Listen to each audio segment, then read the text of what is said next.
Today we're going to sharpen the Rough Ryder Cinnamon Stag Cattleman knife. This is a fantastic knife. It is already razor sharp from the factory. So what we're going to do is we're just going to try to kind of follow this angle, and all I want to do is I want to take the scratches out of this bevel from whatever it is they use to sharpen. My guess is silicon carbide belt or something of that sort. Smooth that edge out, and I may go to a soft Arkansas. I have not decided yet, but we're going to start here.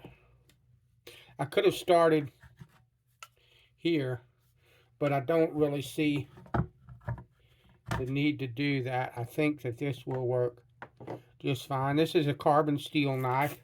One of the things that I would tell you, if I can find it, I was using it somewhere else the other day, but I keep a bottle of isopropyl alcohol or rubbing alcohol, a spray bottle. When I get done with this knife, I will spray the joints here because I don't want water getting in here and rusting this blade. So what we're going to do is we're just going to do very carefully. We're going to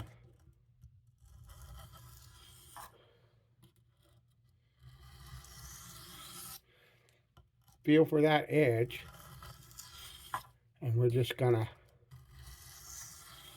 come back and forth along this. We're not trying to bring up a burr. If I find that I did not follow the angle of this blade properly,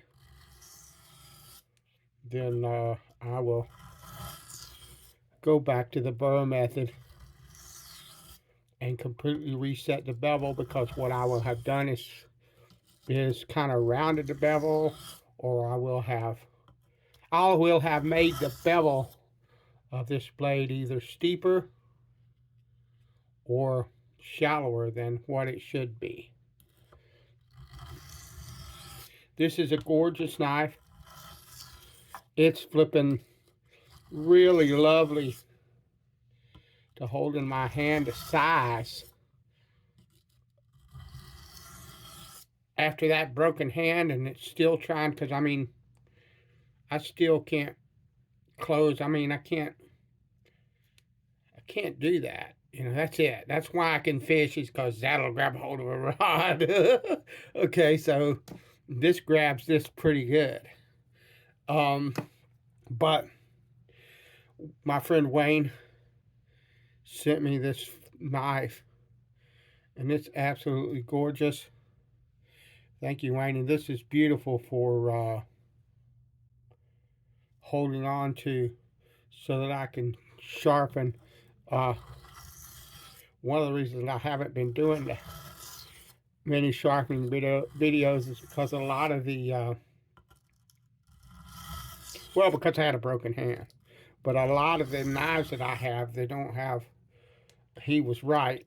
When he sent me this, he said, you know, I saw that you were having a trouble gripping, and so I thought that I would send you one that was big enough that you could grab hold of it. And bingo, this blooming hit the mark big time. Excuse me a minute.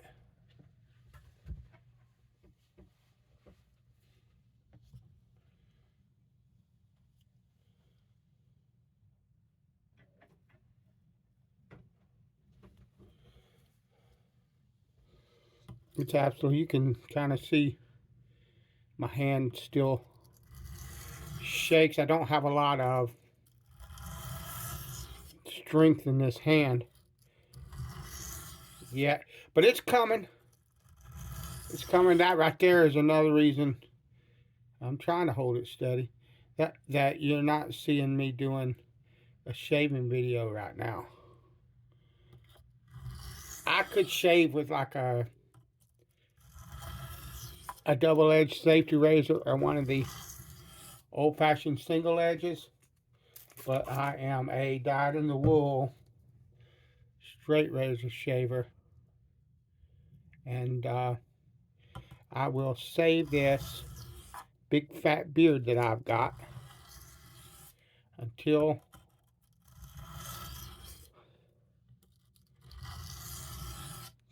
I have the opportunity to actually shave with it straight.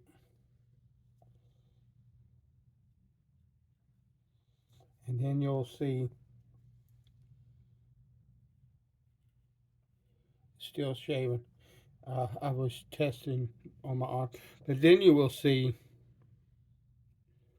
a shaving video when I know that I can do it safely.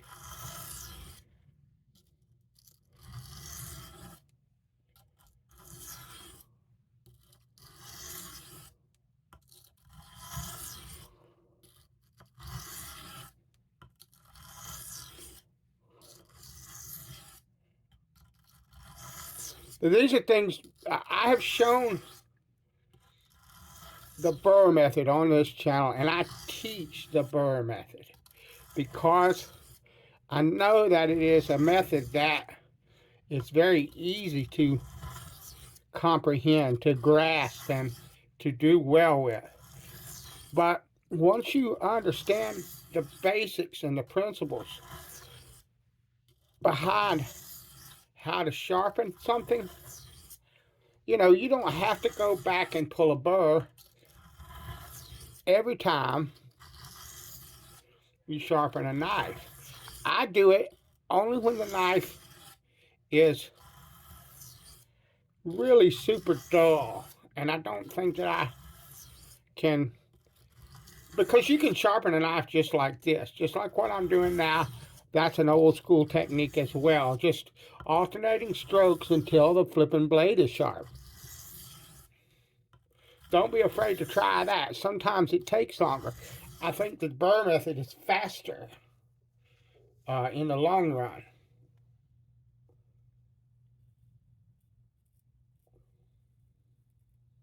Beautiful. But then I'm checking the edge. I've got a strong light above me, and it helps me to see. If I see areas along the edge of the blade that are not shining as much, I mean, you see how even that shine is on that bevel? If I see areas that are not as shiny, then I know that what I've done is I have somehow missed those areas, or more than likely what I've done is kind of messed with the angle at which the knife is being held. But you don't have to use the burr method all the time. The burr method will remove an awful lot of steel if you use it all the time. And so what I will do is I'll evaluate the blade. And if I feel like the blade is so very dull that it will take me a long time doing this technique, then I will resort back to the burr method, pull a burr up on both sides, and go to town. But if the blade has got a good edge on it already, it just needs refreshing, I might not even go to a stone like this. This is ready to go to the soft Arkansas. I might not even go to this stone. I might go straight to a soft Arkansas stone or some other type of stone that's of a higher grit, depending on what you like, or depending on what I'm in the mood for, because I have different types of stones, and sometimes I might want to use another type of stone just because I haven't used it in a while. That kind of deal. So, but yeah, you don't have to do that. You can actually just use alternating strokes. You don't even have to use burr method. The reason that I choose to teach it and use it is because I know that it is foolproof. If you do the burr method properly, you will get a razor sharp knife every single time. No problem. No issues. No ifs, ands, or buts. So we're going to move to the soft arc now. And I was using a bit of pressure there because I was trying to smooth out those grind marks on the blade fairly fast.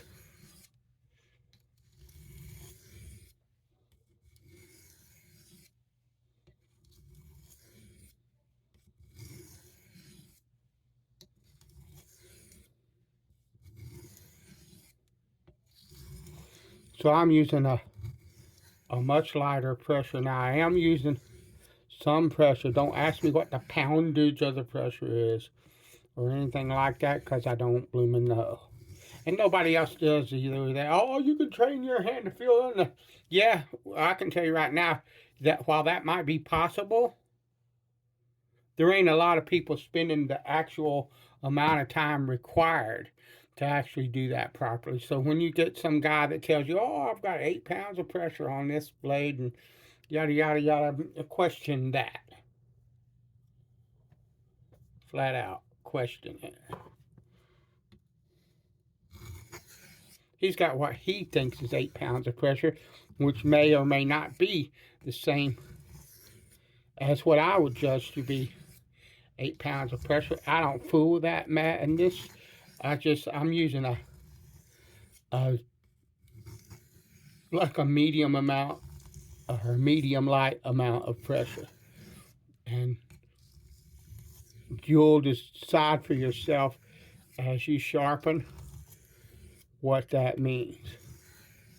Also, this knife has not got a really long blade, but it's a fat knife.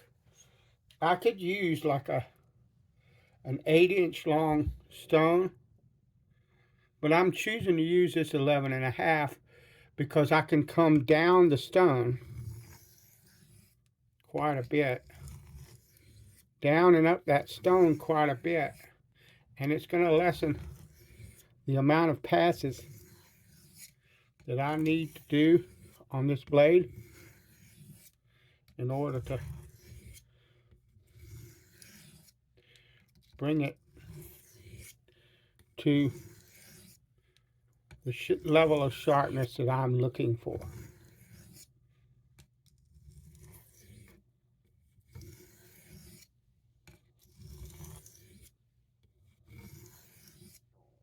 And I use different varying amounts of pressure on the India, the crystalline, and the soft Arkansas because they each, that's flipping gorgeous, they each respond really well to the use of pressure. That's already put a lovely polish on that. I think that I'm going to stop there. They each put a really nice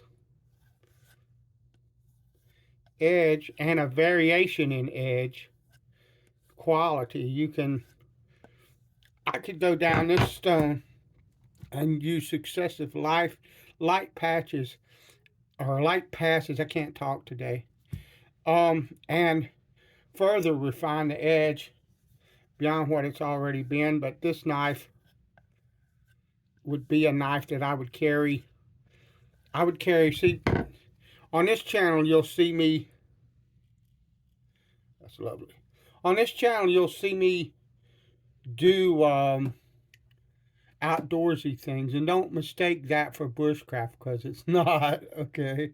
And right now, most of the outdoor stuff I'm doing is fishing, but there'll be other stuff. I'm gonna do like little day hikes where I do take a little pack stove and cook and stuff. That's coming up next year.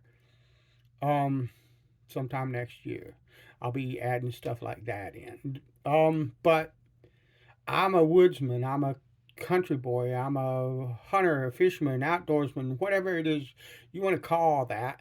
I'm not a bushcrafter.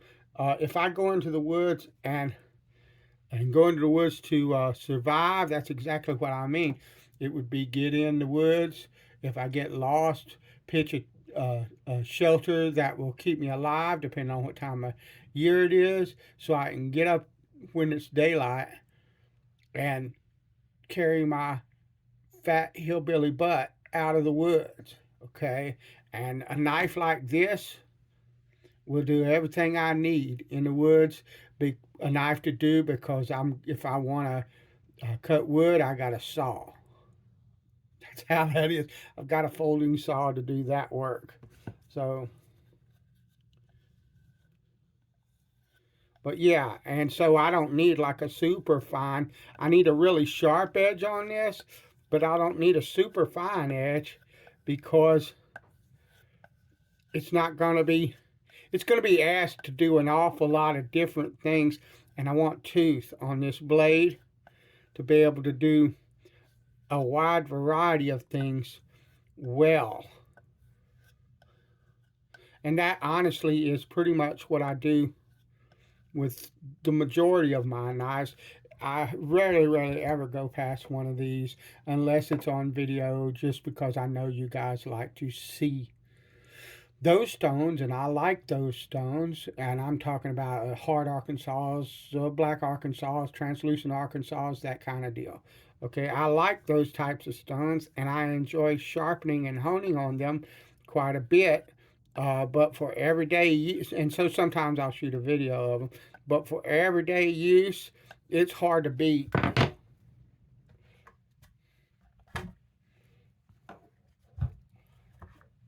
That right there is really hard to beat for everyday use of a knife.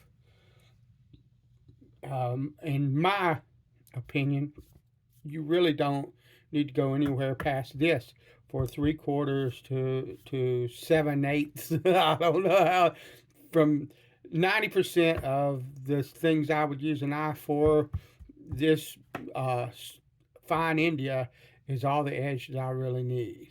So, but if I this stone has a special place in my heart because this is what I learned on a soft Arkansas, and I later on found these and the silicon carbide India and crystalline, if you're using an Orton, and used them quite a bit as well. But this is, I learned on a little bitty one that I used to spit on. Okay, when I was a young boy, and they have a special place in my heart. And it's hard for me not to run a knife across one of these blades after I come off of this. It's just baked into my DNA to do that. So your mileage may vary. Anyway, enough rambling. I appreciate you coming along. I know that I haven't had a lot of sharpening videos lately. I am still struggling with issues with this hand, so they are not going to be as close together as they normally would, but they're not going away, and hopefully I can get back to a weekly sharpening video in the near future. All right. Bless you for coming along, and I'll talk to you later.